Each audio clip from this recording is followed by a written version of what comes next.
Hi everyone, this is Joanna. Welcome to my channel. Thank you guys so much for joining me and taking time out of your day to watch this video. Now, I love sharing projects with you guys and you know it, and I love hearing from you, and I want to say thank you for all the comments. Thank you for all the great tips. I could not be with my creativity where I am right now if it wasn't for you guys. So thank you, thank you, thank you. And today I want to encourage you guys to dig through your drawers and get some of your old supplies out and make a pendant. Let me show you how I made this one. So today I'm starting off by creating a Skinner blend, and for that I'm using Peacock Pearl, and Teal Pearl. Now, once I create the basic Skinner blend, I'm going to run it through my pasta machine, and I'm going to create this thin roll that I'm going to turn into a accordion file. Now, you have seen me do this many times on this channel, and I always struggle with it. And I've never really found a way to make accordion file easy until now. Okay, how many of you guys using this technique to make accordion file? I just want to know, because it was so easy for me to do it this way. Just lay it down and then keep folding it. It's like the best technique ever. I have never seen anyone do that, but I'm sure that some of you guys are doing it because you should be doing it. It is awesome. And if you are doing it, how come nobody ever told me about it? It is just fabulous. I am so in love with this technique. Okay, so once the accordion file is done, you know the routine, just trim off the edges and then just start squishing. You want to get rid of all the air pockets that may have formed while you were folding the clay. So get rid of those suckers. This really is a very satisfying part of the whole thing. I just love doing it. So I put that on the side and I'm creating another Skinner blend, this time with pearl and gold. And I'm using Sculpey clay. It's exactly the same thing. And you know what? Did I tell you that I love this technique? How come I have not seen anyone do it before? It is so easy. I can't even tell you.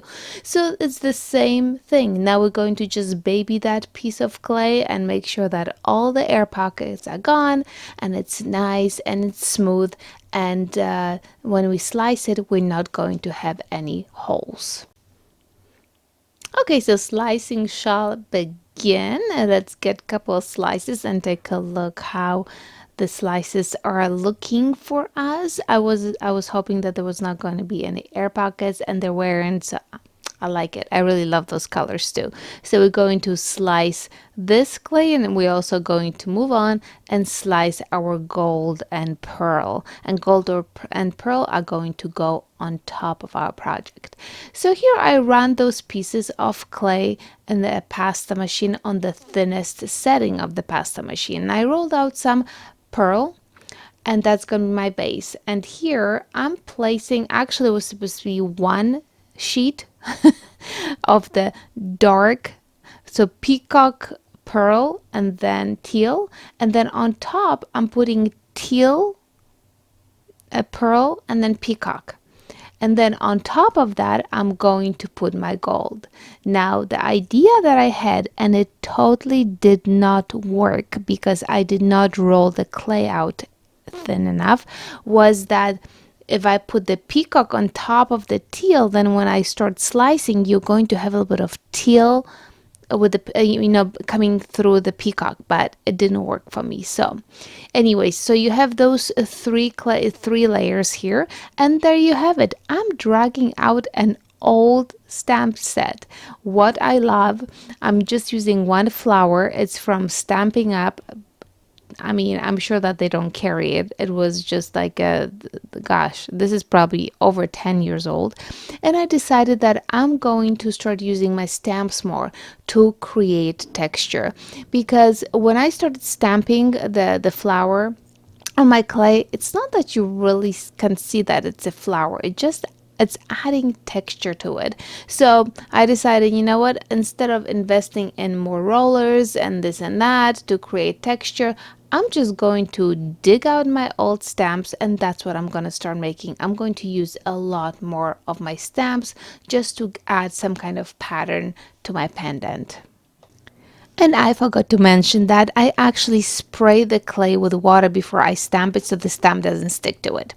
And now it is shaving time. You know, it's almost like mica shift. You just take your blade and just run it through so that you have all those beautiful colors popping from the bottom. And this is what I was trying to do. Actually, I was hoping that by putting peacock on top of the teal parts, I was going to get some of the teal come through underneath peacock, but I didn't roll it out thin enough, so it didn't happen for me.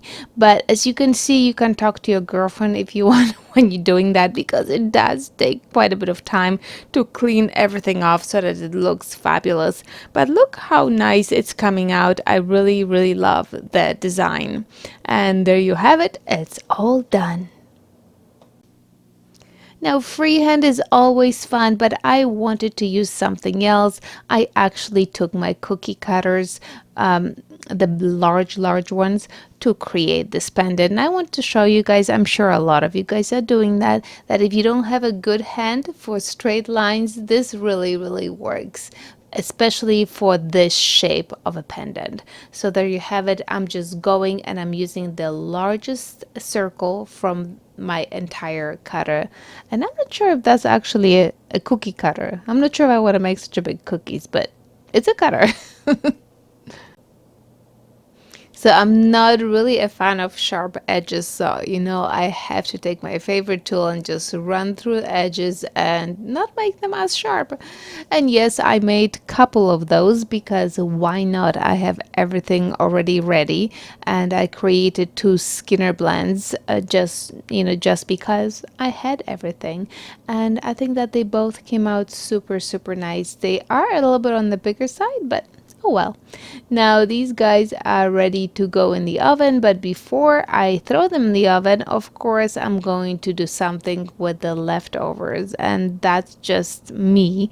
And this is what I did. I just put 2 pieces of clay together and I freehanded my last pendant, and now this is ready to be thrown in the oven, 270 degrees, 30 minutes. And when the pendants come out of the oven, of course, I'm going to add some resin to them. I love resin on metallic and pearl clay. It just brings it to a different level, and here you have it.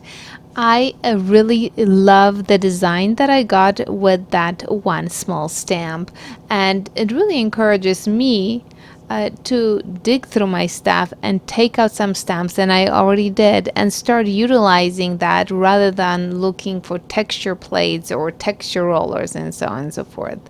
So anyways, I really, really love the way this whole thing came out. Maybe it's a little bit on the bigger side, but that's okay. So what do you guys think about it? Do you like it? I love the way the colors came out as well. Next time I'm going to roll them out a little bit thinner so that I get even more colors in the pendant. With that being said, have a wonderful day, my friends, and until next time. Ta-ta!